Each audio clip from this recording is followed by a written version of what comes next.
Thank you. Hare Krishna devotees, Thanda Pranam, Krishna Prabhupada. Welcome to our Bhagavad Sanga program. In this program, devotees read from Srimad Bhagavatam, a set of prayers from Srimad Bhagavatam, and share their realizations from the verses. We are continuing the theme of the prayers of Akrura, which is from Srimad Bhagavatam, Canto 10, Chapter 40, verse 1 through 30. Today we have a very wonderful devotee presenting, Her Grace Prachi Mataji. Thank you, Mataji, for taking on this service. Over to you, Mataji. Thank you, Prabhuji. So first I would like to thank Satyasara Prabhu, Jai Subhadra Mataji, Veena Mataji and Prashant Prabhu for giving me this seva to purify myself. So we are today the topic is prayers by Akrura. So these beautiful prayers are from Srimad Bhagavatam, Canto 10, Chapter 10. And these are the 10 verses which are the prayers of Akrura. So before we start the prayers, let's just to invoke auspiciousness, say the pranam mantras. Om Agyantimirandasya Jnananjan Shlakya Chakshurunmilitam Yena Tasmai Shri Guruve Namaha Narayanam Namaskritya Naram Chaiva Narottamam Devim Saraswatim Vyasam Tato Jayam Udirayet Shranvatam Swakata Krishna Punyashravana Kirtana Hriday Antasto Hiya Bhadrani Vidyunoti Sruhet Satam Nashtaprayeshu Abhadreshu Nityam Bhagavad Sevaya Bhagavati Uttama Shloke Bhaktir Bhakti Bhavati Naishtiki Om Namo Bhagavate Vasudevaya Om Namo Bhagavate Vasudevaya Om Namo Bhagavate Vasudevaya. So before going into the prayers, just a quick recap about where these prayers started from. These are the, like we said, these are the prayers by Akrura. Akrura was a maternal uncle of Lord Shri Krishna, and he was serving under Kansa. So, and he was, although he was serving for Kansa, he was a pure devotee of Lord, and when Kansa came to know that Lord is residing in Gokula, then he ordered Akrura to go there and bring Krishna and Balram with him. So Akrura, since he knew that he has no doubt about the supremacy of the Lord, he did not like the idea of bringing the Lord because he knew that Kansa is planning to kill them. But since he had full faith and about the supremacy of the Lord, he knew that this is that there is nothing to fear about. So he went to Vrindavan, and Lord Krishna and Balram, he asked them to come with them. All the gopis and everyone were crying. While on the way to Akrura, he was going in the mood with full ecstasy, right? He was totally in the mood of, and he was so enthusiastic to see the Lord. He was everywhere, wherever he was seeing Krishna on his way to Vrindavan, and he was so much enthusiastic to see the Lord. He was thinking, oh, what will I do? How will I pay obeisances to them? It means that is the mood that we learn, right? Means how enthusiastically are we in our prayers and our surrenders, right, to the Lord. And when he reached Vrindavan and he saw these footprints, this is the picture right here. He saw these footprints of Krishna in the ground. He totally lost his mind like a madman. He started bowing down and rolling into the dust and take the lotus feet. Means just imagine, just looking at the lotus feet, dust of the lotus feet of the Lord. It brought so much ecstasy and bliss to Akrura. Then he went to Vrindavan. He delivered the message. He got Krishna and Balram in his chariot. All the gopis were so sad, and they were, means like in this picture we see, everyone is running after the chariot. they headed to Kansa's palace. On the way, Krishna and Balram requested Akrura to stop at Yamuna River. They wanted to do their morning rituals and take them bath. Krishna Balram went and took bath in the Yamuna river. They went back and sat in the chariot. Then Akrura thought, okay, let me also go. So he took permission from them and he went to the Yamuna river. He took a dip and he saw Krishna and Balram inside the water, and he was so mesmerized. He's like, oh, they were in the chariot. So he immediately went back to the chariot, and where he again saw Krishna and Balram sitting there. And he was like, oh, what was this? Was I hallucinating or what? Let me go back and check what was there, what I saw. Then he went back again, and he is taking a dip into the Yamuna river here. And then there he saw beautiful four-arm form of Lord Krishna, and Balram in the form of Anantashesh. And he also saw, like in the first picture we saw, and he also saw all the Brahma, Shiva, Naraji, Sanat Kumar, and so many saints, rishis and munis, and everyone were glorifying the Lord. And now these are the prayers where Akrura, he was not able to speak. He's seeing this beautiful. Just imagine the Lord Himself. That means who he was remembering from a long time, and just by looking at his dust, he got into ecstasy. And what about? He's seeing the means form in front of him, and he was so in ecstasy that he recited these prayers. So when any prayers that we are seeing, like we see different elements of the prayers. So in Akrura's prayers, we see the elements like how is glorifying the Lord. He has no doubt that he is the supreme Lord, right? That is why he's offering the prayer. He was seeing all the devtas there, standing there, like Shiva, Brahma, all the saints, everyone was there. But he knows that Lord Narayan, Lord Krishna, he is the supreme personality. He is very well aware of this fact, and he's praying to them. So and he's the prayers, we will see the different elements in his prayers. In the interest of time, we will go with just a few verses randomly picked, and see what are his prayers. So this is the first prayer, where he's saying, Shri Akrura Vacha Nato Asmi Aham Twakhil Hetu Hetum Narayanam Purusham Nadyam Avyayam Yanaviyatad Aravind Koshad Brahma Virasid Yata Esha Lokaha. So here he has no doubt, he's bowing down, right? Natosmiham, he's bowing down. So as soon as we see the Lord, even with the deity in the temple room, right? What we do, we just bow down, and he's seeing the Lord himself standing off. So that is very naturally, being the pure devotee, he bowed down to him, and he started glorifying the Lord. And he has no doubt, just in the first verse, he's saying that he is Akhil Hetu Hetum. He's the cause. You are the, Hey Lord, you are the cause of all causes. You are Narayanam. Narayanam, you are Purusham Adyam, you are the original person.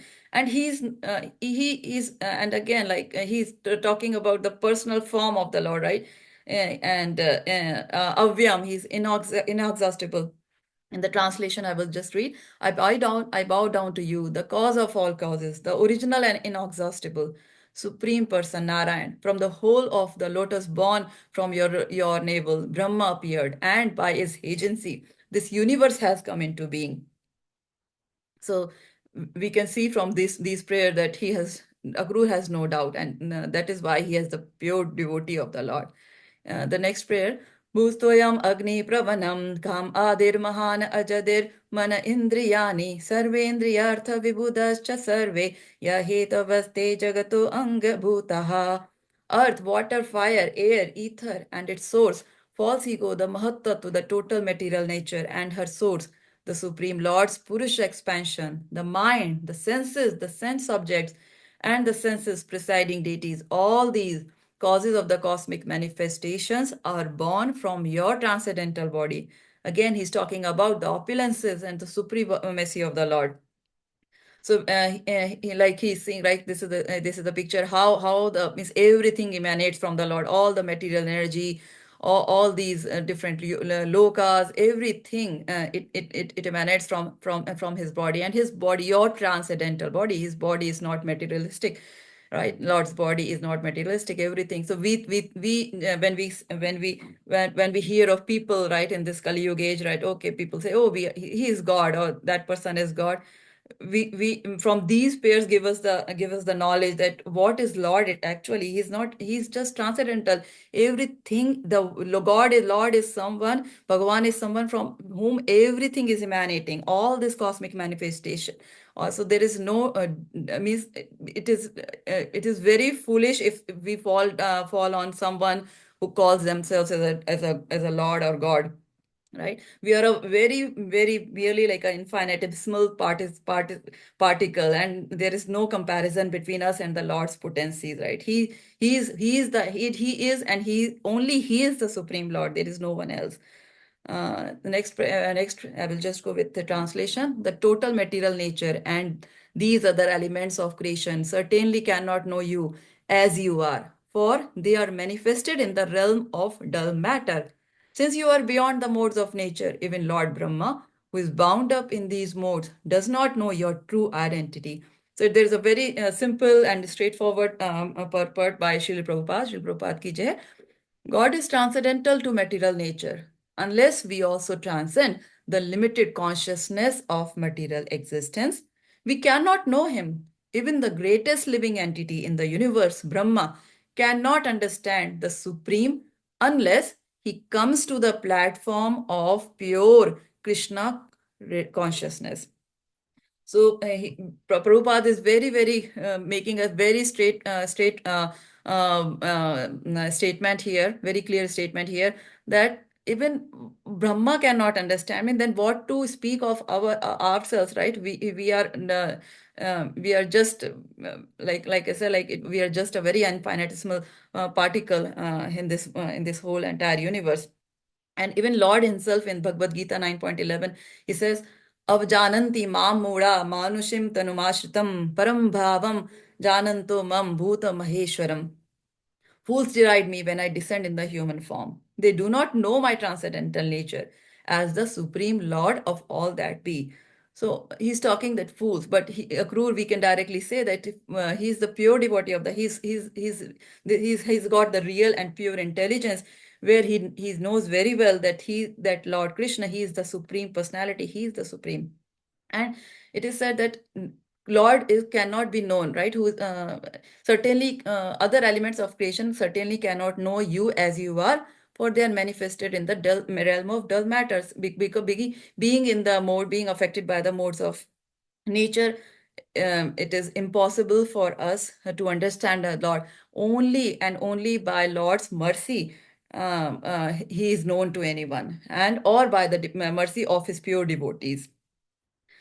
So I will skip some of the words, and in between, yeah, Akrura also mentions, he starts with glorification, talking about the supremacy and opulences of the Lord, and he defines. Then he talks about who, like, okay, there are jnanis, there are yogis, there are different kinds of bhakta who pray you. And then in the seventh verse, he says, अन्ये च संस्कृतात्मनो विधिनाभितेन ते यजन्ति त्वां मयस्त्वां वै बाहुमूर्ति एकमूर्तिकम्. And yet others, those whose intelligence is pure, follow the injunctions of Vaishnava scriptures promulgated by you, absorbing their mind in thoughts of you. They worship you as the one supreme Lord, manifesting in multiple forms. So again, there is a beautiful purport given by Srila Prabhupada. He says that the word Samskritatmana means they whose intelligence is pure. Is significant here. It implies that the worshippers mentioned before means a few verses before, where he was talking about jnanis and yogis, that have not completely purified their intelligence of material contamination, and thus worship the Lord indirectly. Those who are purified, however, directly worship the Lord, either as the Supreme Personality of Godhead, Lord Krishna, or as one of his various plenary forms, such as Vasudev, Sankarshan, Pradyumna, or Anirudh, as indicated here, like Bahumurti, Ekamurtikam. So what is like those whose intelligence is pure? Samskritatmano. So what do we mean by pure intelligence, right? So pure intelligence means having unflinching faith in Krishna, in and only in Krishna. There is no one else whom we reach out to. That is called the pure intelligence. And how can someone come to that mode of pure intelligence?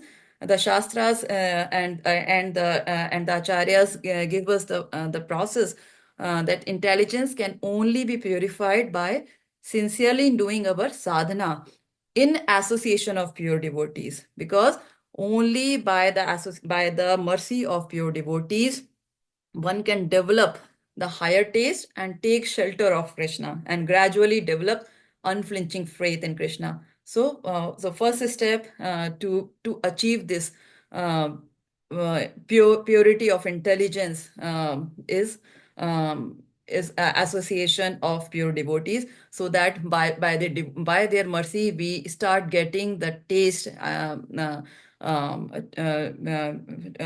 the higher taste, so that uh, we have no doubts and take complete shelter of Lord Krishna. People talk about, when it comes to intelligence, people, okay, there might be engineers, there are doctors, there are scientists who are supposedly to be like, okay, very intelligent in their own things, but at the end, what happens with Janma Mrityu Jara Vyadhi, right? At the end, one says the old age, even many people forget what they had been doing throughout their life, right? Even whether they were a scientist or people go into coma, people this intelligence is not the actual intelligence that we are seeking for, right? This mind, this human life is not meant to go to fall into these kind of the so-called materialistic intelligence. So here Akrura is calling about the pure intelligence, which is the path of bhakti, basically. Okay, ninth verse. सर्व एव यजन्ति त्वां सर्वदेव महेश्वरम ये अपि अन्य देवता भक्ता यदि अपि अन्य धिया प्रभो. But all these people, my Lord, even those who have turned their attention away from you and are worshipping other deities, are actually worshipping you alone, O embodiment of all the demigods. So we see that just out of greed to gain quick material things for scans gratification, people start worshipping the demigod because they feel, okay, yeah, you do this so and so called puja with this devta and that devta, this anushthan, that anushthan, you will get wealth, you will get good health. So people want to take the shortcut, and this is where they go for the reach out to demigods. But they fail to understand that these demigods, even Lord Brahma, is also not eternal. So how can they give some benedictions which can be permanent and really of your own good? All these demigods, they all, even they get their powers from the Supreme Lord only. The demigods know this very well, that their permanent protection can only be achieved by surrendering to the Supreme Lord Lotus feet. We see in this picture, like Ganesha, Lord Ganesha, he also bows down and does not leave the lotus feet of Lord Shri Krishna. In Brahma Samhita, it is mentioned. The verse says that Yad Pada Pallava Yugam Vinidhaya Kumbha Dvande Pranama Samayesha Ganadi Raja Vignan Vihantu Malamasya Jagatrayasya Govindamadi Purusham Tamam Bhajami. So even Lord Ganesha, he takes complete shelter onto the lotus feet of the Lord. So for the people who are running here and there after one god, after the demigod, just to gain something quick, uh, should be should be going learning the things from the shastras, what actually the shastras and what are these demigods are praying to. Sukdev Goswami in Srimad Bhagavatam 2.3.10, he also explained to Parikshit Maharaj that about the duty of the intelligent man. The one, and what is the one who is in the threshold of death. And we all know that we all, everyone is on the threshold of death. It's not just Parikshit Maharaj. Parikshit Maharaj he got the mercy of the Lord, where he knew that, okay, in 7 days is the right for people like me. We don't even know when the death can happen. So Sukdev Goswami is basically giving this instruction for the benefit of every one of us. Akama sarva kamo va moksha kama udaradhi tivren bhakti yogena yajeta purusham param. A person who has broader intelligence, whether full of all material desires, free from material desires, or desiring liberation, a person who has broader intelligence must by all means worship the supreme whole, the personality of Godhead. This is the duty of a perfect human being. So if we think ourselves as a human being, uh, and want to discriminate ourselves from the animal part, so the steps that we need to do is take shelter of the Lord, go to start the bhakti processes.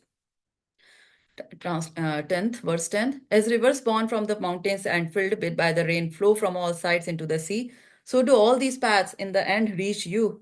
So this is in relation to the first. People are going to the all demigods, but um, people, whether they go to even if they are praying to the all demigods, at the end, all these prayers are actually going to, because all the devtas are also seeking mercy from the Lord, and all the powers are coming.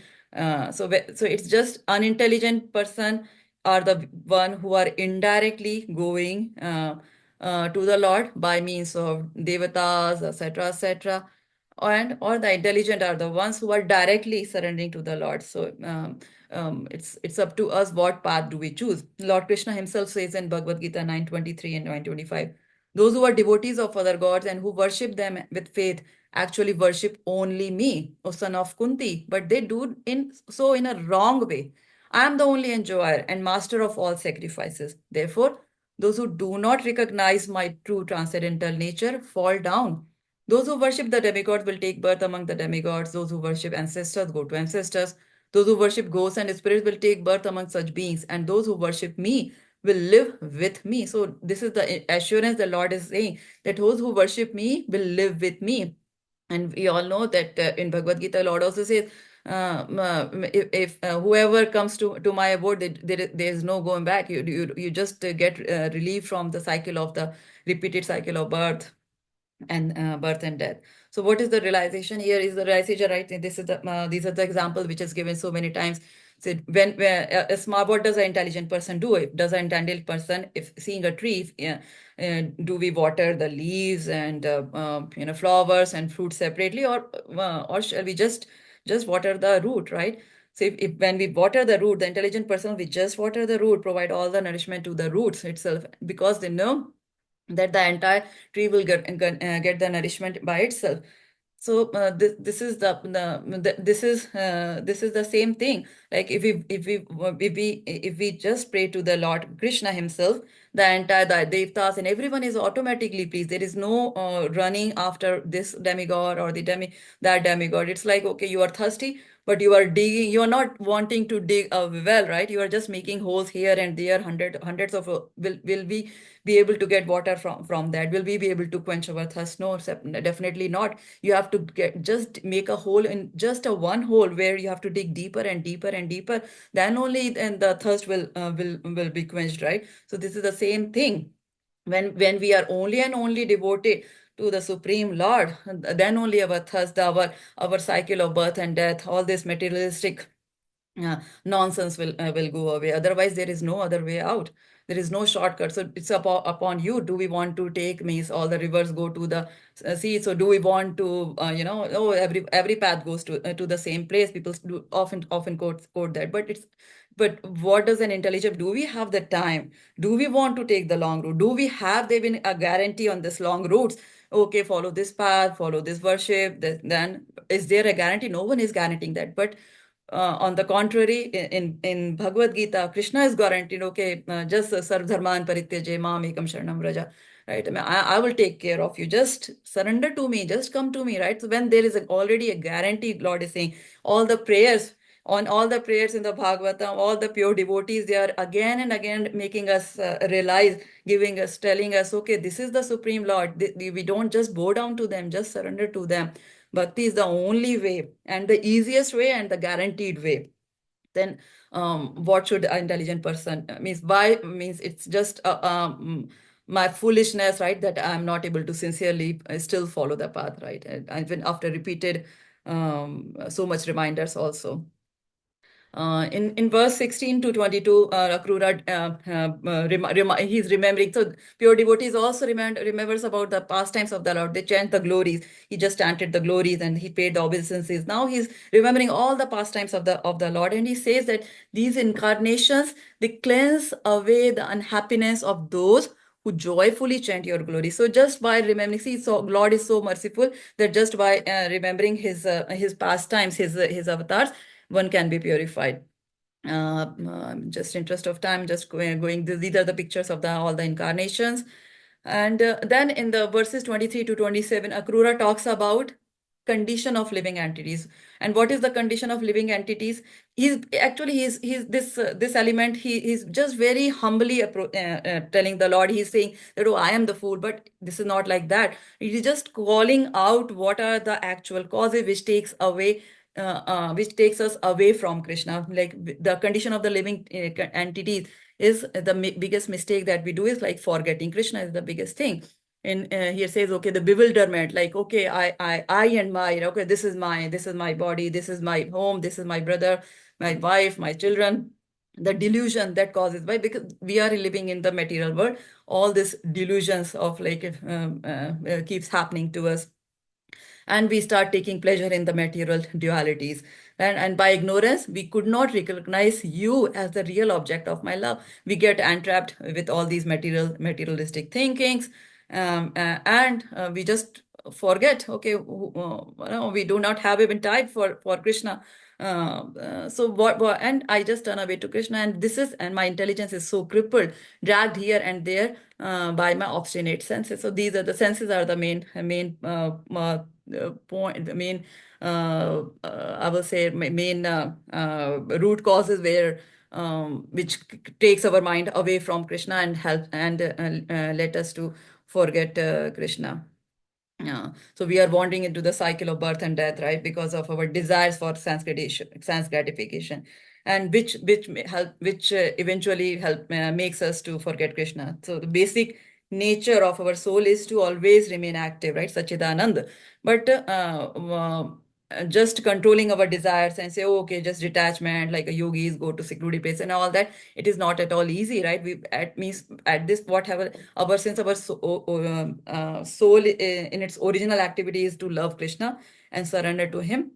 Only by doing devotional service to please Krishna, right, we all these lower tastes and sense gratification will automatically so we have to just attach ourselves for the bhakti of Krishna. That way we can detach. Otherwise there is no direct or easy way to detach from the materialistic cycle. In this case of bhakti yoga, the Lord actually takes care of us like a baby, like a Bhagwan says, like a baby is the bhakta are like the babies, and I keep an eye on them all the time, every time. However, the gyanis are like the adult kids whom I know, like they can take it. Although I am unbiased, but I pay special attention to the bhaktas. So do we want to means the bhakti is the most simplest, but it is not. It should not be taken for granted. And this is the process where Krishna takes care of us ourselves. Um, I think we are running out of time. So quickly, so in the last the 28th verse, Akrura, he just surrenders to the Lord. He's glorifying the Lord. He's remembering all his pastimes, and he's humbly approaching the Lord. Right? Okay, I'm so fallen. I'm so trapped into the material. And now, what do I do? Like we at least I can speak for myself, right? I'm in that state, right, where I keep forgetting Krishna. Okay, one day we'll remember, the other day or something other fancy and we will get entrapped. But what do we then? At the end, Akrura, what is he saying? He's like, okay, just take shelter of the Lord, right? He's giving a ray of hope to fallen souls like me. Although I do not have any qualification to attain the lotus feet of the Lord, however, Krishna's mercy can be obtained by serving his pure devotees. That is the that is the point Akrura make. Like by serving your pure devotees, one can achieve you. and you can develop the consciousness. So there is a ray of hope that okay, hey, we may not directly go and approach Krishna and get the higher taste and whatnot, but at least we can try. First step that we can try is to serve. The service at having the service attitude that we are the servants of the servants of the servants. We start doing services and for his pure devotees, and maybe with that services, the Krishna will be pleased. The acharyas will be pleased, devotees will be pleased, and we can get some mercy, and we can be automatically be freed from this sinful reactions. Okay, so Hare Nam, Hare Nam, Hare Nam eva kevalam kalau nasti. So in this age of Kali, we all know that Hare Krishna Maha Mantra is the only and only way where we can start with. So serving the pure devotees, chanting the mantra which can take us to Lord's lotus feet. I think we are already over time, so I will end it over here. Hare Krishna, Krishna Krishna, Hare Hare, Hare Ram, Ram Ram, Hare Hare. Hare Krishna. Thank you. Hare Krishna Mataji. Thank you so much for the wonderful class. You very nicely explained the pastime and then went through all the verses. I'll share a few points that I really like to, there's a few verses where you talked about spiritual intelligence, and ultimately it's, no matter what type of intelligence, material, spiritual, whatever intelligence we have, the best thing we can do is approach the Supreme Lord. Because you talked about how all the sacrifices go to the Supreme Lord, and all those that worship Krishna will live with Krishna. You gave the example of the root and the tree. So if we water the root and we approach Krishna, then all the other things will be taken care of. I really like the point where you said we have a simple guaranteed route, or we have a really long route with no guarantee. So the choice is ours on which one we want to take. You also talked about how our biggest obstacle is forgetting Krishna. It's being bewildered and conditioned, and then that makes our intelligence crippled. So what we need to do is we need to attach to Krishna and serve Krishna. You said how detachment alone is very difficult, but attaching to Krishna will make it easier for us to detach from material things. And then, you concluded by saying, bhakti is the simplest, but should not be taken for granted. And the best way is to chant and then serve the Lord's devotees. So, thank you so much, Mataji, for your wonderful service in glorifying these prayers. With that, devotees, thank you all for joining. We'll continue our program not next week. We have Arjun Saka Prabhu coming next week. So we will have program in 2 weeks from now. Thank you all for joining. Hare Krishna. Hare Krishna.